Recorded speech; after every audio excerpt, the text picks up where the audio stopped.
Hi friends of the European Poetry Festival. We are back with a brand new episode of our interview series. I'm Richard Ettinger, and as a student for English literature and philosophy, I'm deeply interested in creative writing and English literature and most of all poetry. Welcome with me, our today's guest, Simon Tyrrell. Hello there, Richard. Hi, how are you? I'm good. I'm well. Thank you very much. Very excited to be here. A real pleasure to have been involved. Thank you very much. Thank you for taking part. Some words about Simon. Simon, who is known to most of the fans of the European Poetry Festival, has been there in a couple of performances. Simon is a writer and artist whose work celebrates the customary language, marks and symbols people have used to present, protect, and promote their community and make sense of the relationships, time, and space they share. He's a founder of the Museum of Futures in Southwest London and a member of PoPoGrou. He has performed and exhibited work at venues across London and Bristol and Rhodes, and his work has been published by a variety of independent publishers and small presses in print and online. His debut collection, presently, is published by Kingston University Press in 2022. Yeah, so that was some words about Simon. We will dig into our questions to not let you wait. We are all excited. Simon, first question, an item you absolutely must take with you when you travel. What is it? Right, easy one. It's not necessarily the same one, but it has to be paper and some kind of writing instrument. This one currently, I've got bundles of these on shelves dotted around the house and wherever I live. So it has to be with me. It's not simply about capturing inspiration when the moment arrives. It's sometimes things might stimulate you, sometimes make you smile, make you laugh. The thing that has increasingly become important is finding pens that are aeroplane friendly. I don't travel a great deal abroad. I do most of my traveling in the UK at the moment, and pens leak. Certain pens leak on aeroplanes. So I have discovered certain pens that are aeroplane proof. So that's the thing that's essential with me wherever I go. How interesting. Simon, why are you not going digital? That's interesting. I have a smartphone, which I do use. I think there's something about rendering something in your own mark and capturing it in your own hand. And as you kindly sort of reflected on my biography, sort of that I am interested in the marks people use to present their relationships with people and often those start with handmade marks, and a lot of the poetry that I've become interested in over the few years I've been a sort of practicing poet artist have actually been handmade marks and drawings or related to visual material. And so I think there's something more memorable about it. And it feels that it's invested with the energy of you and the original idea, perhaps. And I'm not a digital native, and I've got big thumbs, so I'm not actually very quick at typing on screen. That's probably the truer answer. I mean, I can understand that. It can also be like stimulating if you have just a blank page and a pen, and if you choose your computer, it's like always also like the working platform that you write emails on, you check some status, whatever, you read the news. And so yeah, it's I think it's also different to write just with the hand, with a pen, and yeah, different experience. Yeah, coming to our next question. So funniest, most awkward story about traveling.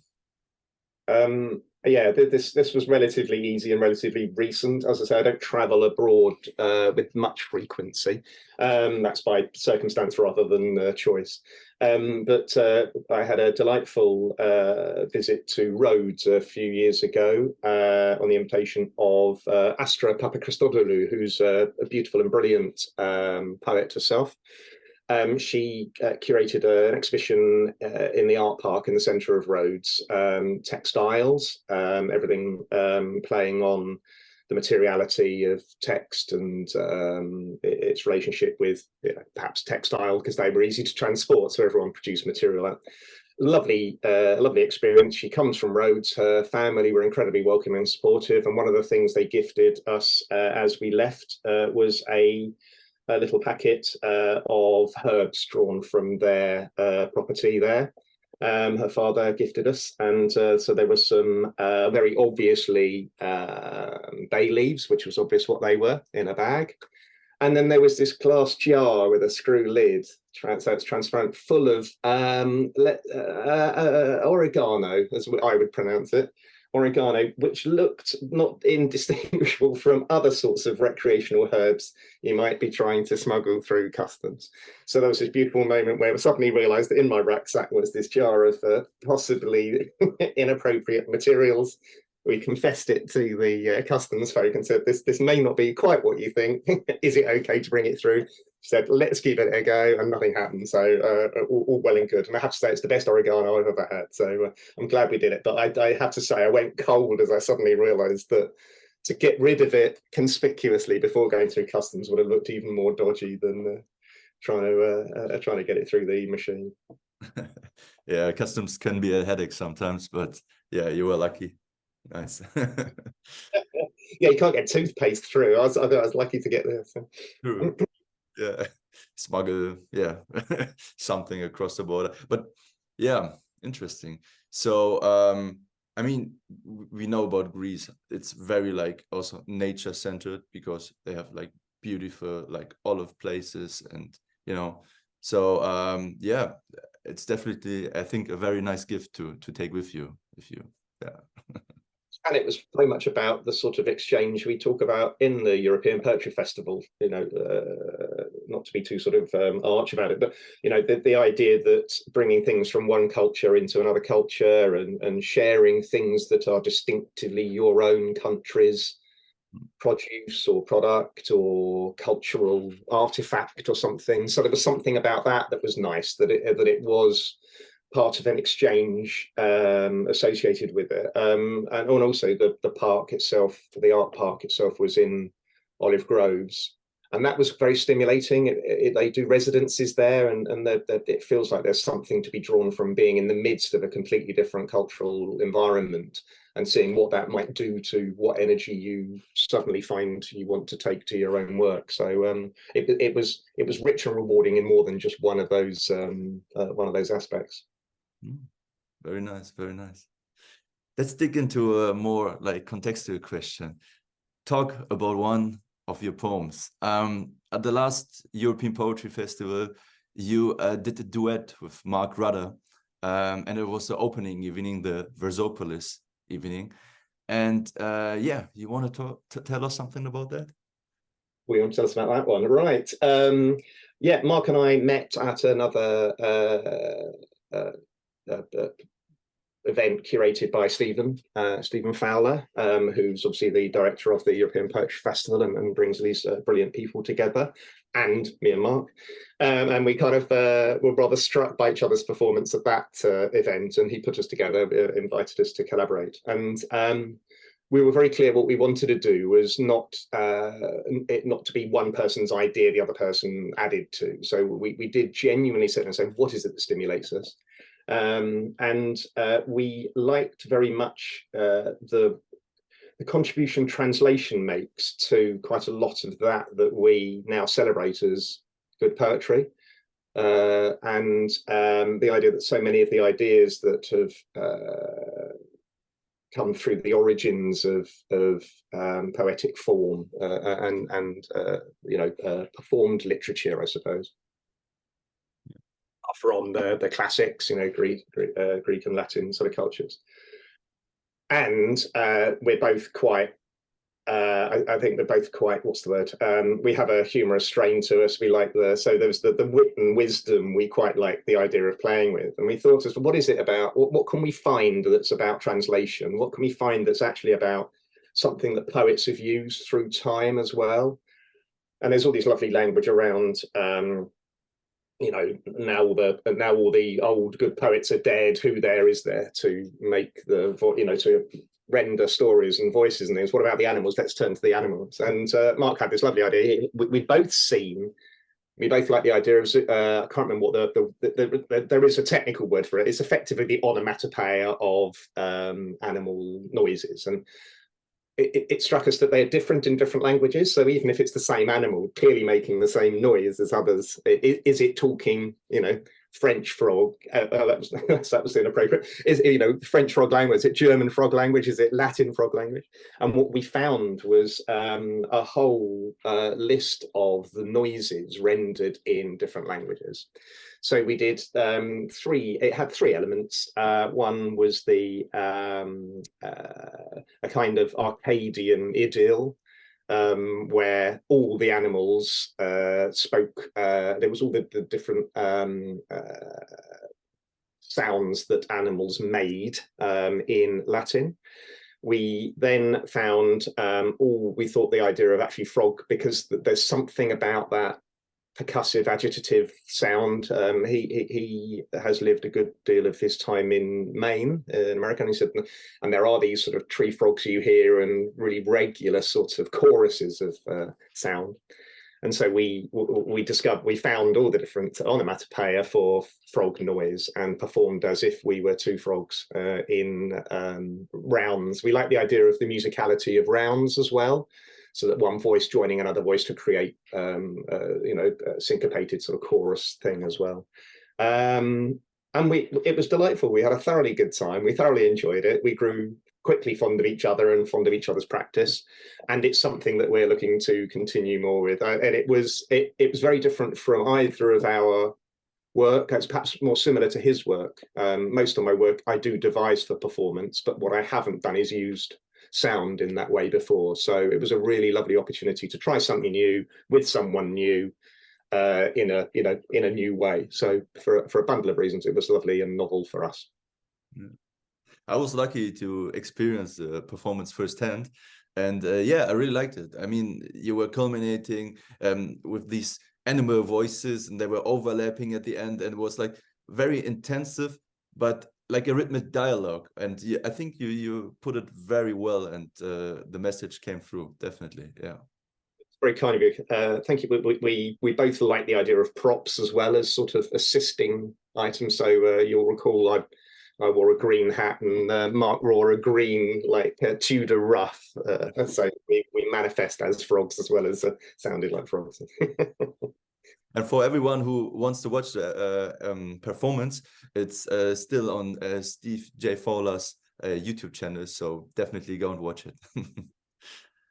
Yeah, thank you so much for that. I mean, it's very interesting. I mean, poems can have a lot of different meanings. And what is like a message you would inscribe in your poems? Is there like, silver lining? Is there something that goes through all of them? Or would you say every poem, every day that I write a poem is different?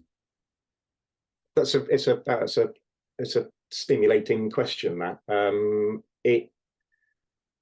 Steve, I draw a great deal from Stephen Fowler's guidance and sort of insight and experience, and he has a very liberating, very permissive definition of what distinguishes poetry. What is poetry that is like nothing else? What is poetry that isn't photography? What is poetry that isn't drawing?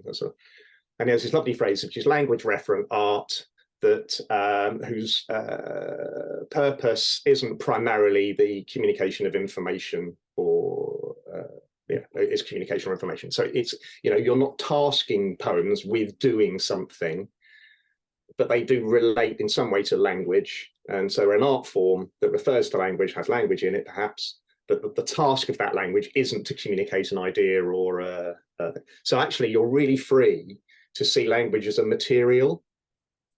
And quite a lot of those that draw inspiration and support from Stephen and the community that sort of coalesced around his activities are often visual poets or come from a visual poetry sort of heritage. So it's using the actual material of the words as visual objects themselves. So as a painter uses paint, a poet uses words and language and the marks that constitute words. So in some ways, the thread through all my work, because quite a lot of it is visual poetry, relatively sparse visual concrete poetry, But also I have tended to devise work for performance that has actually found its place subsequently on the page. So I haven't yet produced a great deal of work solely for the page. So I have given myself permission, not least through the very encouraging environment we find ourselves in around Stephen and things like the European Poetry Festival, is to explore similar themes or similar ideas through all of that work. I'm particularly interested in the hierarchy of trust that we place in the marks or words that we use to, and the media that we use to render meaning. So artists will use a certain sort of mark, and we trust that that's a bit of a tree, or we trust that that's a bit of a stone. You know, and actually that's quite a suspension of disbelief when you see it on canvas. You think, well, it's not, no, we all know that's what that is, and so we trust that mark. When it comes to language, and when you place it alongside visual material, what is it you're trusting more? Is it the word that's more trustworthy? So if the word is describing something that you can't see in the image, is it the image you trust more? And actually, if the word is what's the word? Illustrating something illustrating something that's not in the image, is it misleading you? So I've been very struck through time by, I think, Magritte's the treachery of language, the idea of ceci n'est pas un pipe. You know, this is obviously not a pipe, it's a painting of a pipe. So I played with that a fair bit. So that's one of my recurring themes: is do you say what you see, or do you see what you say? That often recurs in performance. I'm particularly interested in beginnings and endings, so alpha and omega. I'm interested in mystery and the fact that there are several meanings to that word. One is things that are difficult to understand or impossible to understand, and that's quite interesting in literature. Or it also the Eucharist and the transubstantiation of bread and blood into body and yes, the Eucharist, the heart of Christian doctrine. But it's also craft. So the mysteries were the crafts. And there's something quite poetic, and there's a poetic energy to be liberated from placing those three together, and often that manifests through my work. So quite a lot of what you will find recurring play on those themes, as well as Gertrude Stein's "Rose is a rose is a rose is a rose." The idea that the poet can use the word name for a thing, and the thing is really there. So that's back to that. Do you say what you see, or do you see what you say? So. Makes sense. Yeah, definitely. No, you reminded me actually. Last semester, I had the luck to study a little bit about T.S. Eliot, and it was the first time I was reading the four quartets, and I really dig into it, and I really find everything that I need to, and I think, okay, this image means that, this image means that.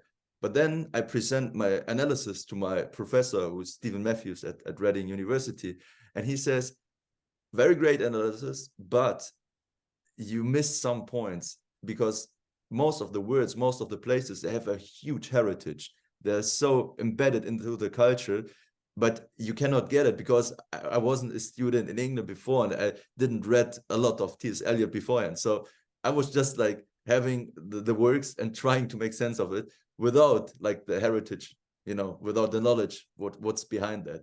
And this was a very interesting moment for me, that if you have a poet, and a poet that is very embedded into a culture, and that comes from a particular place, you need to have the background information. You cannot just go into it and say, I know what you mean. But that's also the beauty of it, that you have so much interpretation in a way. But yeah. No, it's absolutely right. And I think there was a moment in my work where a relative newcomer to publish, so making my work more widely available, either through performance or on the page or on the wall in exhibitions. It was the one of the reasons I'm delighted, I'm very pleased Stephen has videos of all our performances, so that it has a life beyond the otherwise very transitory moment in which the work manifests in performance.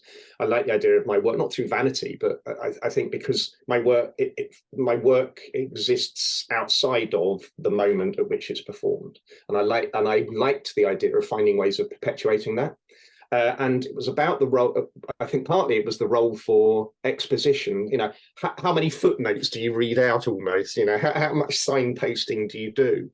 And what I quite like, what I've always liked, is the idea that, you know, communities of interest have their personal language they use with each other. And it's everything from scientists, and there's the periodic table is a beautiful piece of visual poetry. Music itself is a notation that's beautifully visual and stimulating in and of itself, not just what it's communicating and what it's enabling. But you need to know those languages to converse with them. And I quite like the idea of either my printed, you know, visual work or the performed work, giving people an opportunity to experience or inhabit a world that's not theirs, and perhaps experience the use of the language, either someone else doing it or having it revealed to them, such they have a vicarious opportunity to to celebrate and venerate a community that's not their normal one. And that's interesting. That thing about, you do need to understand the heritage, the cultural heritage, or the very reason that community has arrived at using that language to symbolize or render those things and the meaning. And I think that's a forever story, isn't it? And that's why that's why poetry will never die. But there is always that investigation we had. So no, it's interesting that you encountered it yourself through through some English work. Yeah. So how much of like heritage do you incorporate into your poems? Is it like something that you do like maybe like by mistake in a way, or you say like your own, it's always about your own history and where you've been growing up. I mean, I'm obviously not native to the English language. I born and raised in Germany. It's a little bit different for me. But someone who's so embedded like you are, would you say like the particular marks that you always put into your poems, or is it something that is like still free and part of your imagination, and you wouldn't say it's like? That's a beautifully stimulating question. It really is. And Stephen and I have laughed about this. He says I'm a very English poet. He thinks my work is distinctly English. And that's not about the content, but it's about the manner of it, and the intensity with which I explore my enthusiasm. So how much heritage of mine or my country or my world is in my work? That is what my work is almost about. My work is not autobiographical. It's not, there's no central authorial I in it, although I will often allude to the fact that it's something I've found out, and I perform that discovery sometimes almost. Isn't that interesting that, so I kind of, the idea that things are a revelation to me is important, but nearly everything, it's a very rich point for me to continue reflecting on when I do develop my practice. I'm concerned to become more sustainably productive for the page. I think that's what I'd really like to do. And I'm working at the moment on things that are very specifically English source materials. One is I do a lot of borrowing and a lot of reflecting on what I find, a lot of found text. And I'm looking at stained glass windows in York Minster. And there's a guide that was published that I picked up when I was studying the York Corpus Christi plays, the mysteries I told you about earlier. And I picked up this is in the mid-80s, and there was this catalogue of all the windows and all the references that are in the windows. So basically it's a list in English, but of the whole of, biblical history and stories and things. And of course, that beautiful inadvertent juxtaposition of rather absurd things that happen in miracles or in everyday life that's illustrated in these windows, Oh, here's the multitude of heaven, and here's a leper holding his leg at a well where he's blessed and he can walk. But it's this sort of strange mix of prosaic and mystical, and that's is that an English thing? I don't know, but there's something, the continental and particularly European continental, which I draw most from. I don't speak any other languages with any competence. I am envious of people who do and can, but I very much enjoy where our language comes from, and very little of it is simply English, you know. Yeah. And if English, is it the Anglo-Saxon bit? Is it the Romance bit? Is it the Norman French that touches everything? Is it the Latin that the Romans were? Welsh is very interesting. My wife is Welsh, and I've always been particularly struck by Wales and its rich culture. Not least that a lot of that blossomed in the medieval period, which is a particular interest of mine. Yes, my knight and behind me. If I have done any work with translated material, it is Welsh or Latin. I do allude a lot to the etymology of words in my work. And I like to celebrate the fact that cultures embrace other cultures and other language, perhaps, to arrive at where they are, that's distinctly theirs, but that actually isn't only theirs.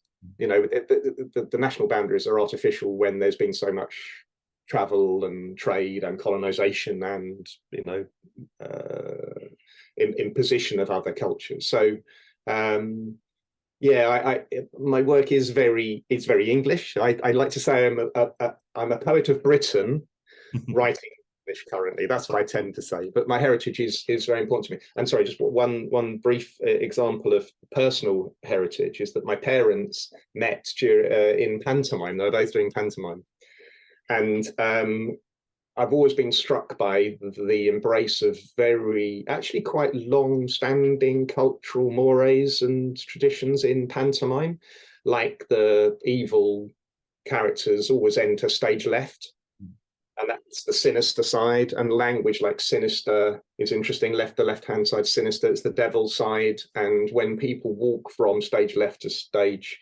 right, it looks odd, and therefore there's something unsettling and sinister about it. Now, that's a hugely personal cultural reference to me, but in my performance to launch my book last year, I did it all with the left, right, sinister, Dexter, because it felt quite important that it was something that I had, not just something I studied, if you see what I mean. So it is very important to me. It is very important, the heritage bit. Yeah. Sounds authentic that you put it into your work. It's like something that is like deeply rooted in you in some way, and you put it out. Yeah, interesting. I think, yeah, so in not avoiding it, I embrace it and celebrate it. Yes. Okay, cool, very cool. We are running out of time, but before we come to our last question, I see the walking stick. Like, I think it's the left side of you. I saw it in a performance of your group, PoPoGrou, right? Yeah. Yes. So yeah, I alluded to the fact that I enjoy props. They assist the communication. Sometimes they assist maintaining grounded and things. But yes, this is a little telescope I've used on occasion to reflect and symbolize points of view, and looking forward, backwards, up, down, back in time, forward in time, and things like that. It's very interesting that you integrate that into the performances, and it has like a different meaning of its own, you know. But yeah, very interesting. Okay, so we were talking about a lot about culture, and I mean the European Poetry Festival, to come back to that, it's a festival who celebrates artists that come from all over Europe to UK, or a place which speaks a lot of English, and they try to make it in an English-speaking environment. Is there an advice you would give poets, young poets coming from the continental, going to Britain, or doing it on their own in their own country, but in English? Is there anything you would say to them? Like, what should they prepare for? Should they dig into the English culture as I tried with T.S. Eliot, or should they just try to bring more of their own culture to the English-speaking language, to the English artist scene? Yeah, don't compromise. They mustn't compromise. It absolutely is our privilege to use a language that others need to learn to converse in the modern world. that's a terribly, it's a really encumbering. I find it very encumbering, and it's very humbling when people do use English either to perform in or write in, or they translate their work so that it can be understood and comprehended by only English users. But in doing that, if poetry is language referent art, that language doesn't have to be English.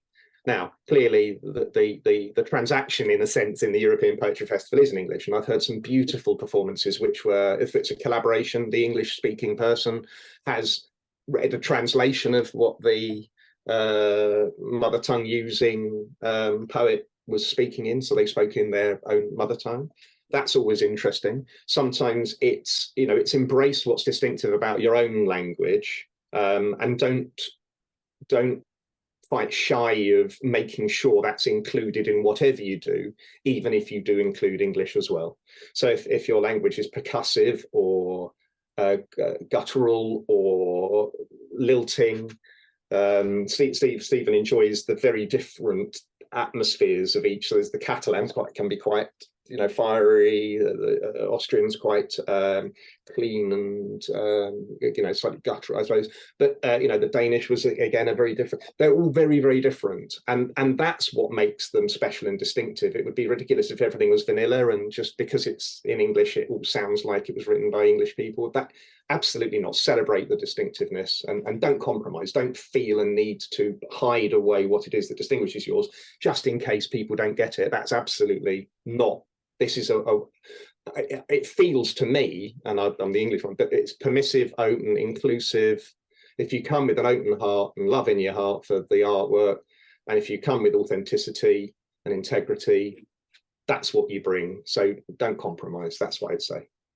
I think that's the beauty of working with an international medium. It's English as a language that is spoken worldwide, and it attracts a lot of different cultures and influences, and I think it makes the language richer and more cultureful in a way. So thank you so much for being with us today. I really enjoyed this episode. We could go on I think like more an hour or 2 hours and just keep on talking.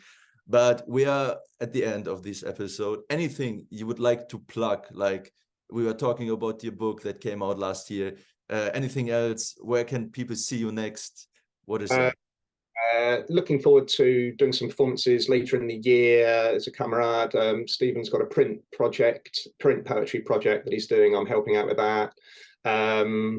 I'm projecting the autumn to be my next sort of manifestation on the stage, as it were. And in the meantime, I need to get some stuff down on paper and look at another manuscript. No, thank you so much for this. It's a lovely opportunity. Yes, we can carry on talking, and it'd be nice to find you, perhaps in the margins of another event, or to make an appointment to do so, because it's been rich, and it's a real privilege to be involved in the festival and to be invited to contribute to this. Thank you so much, Richard.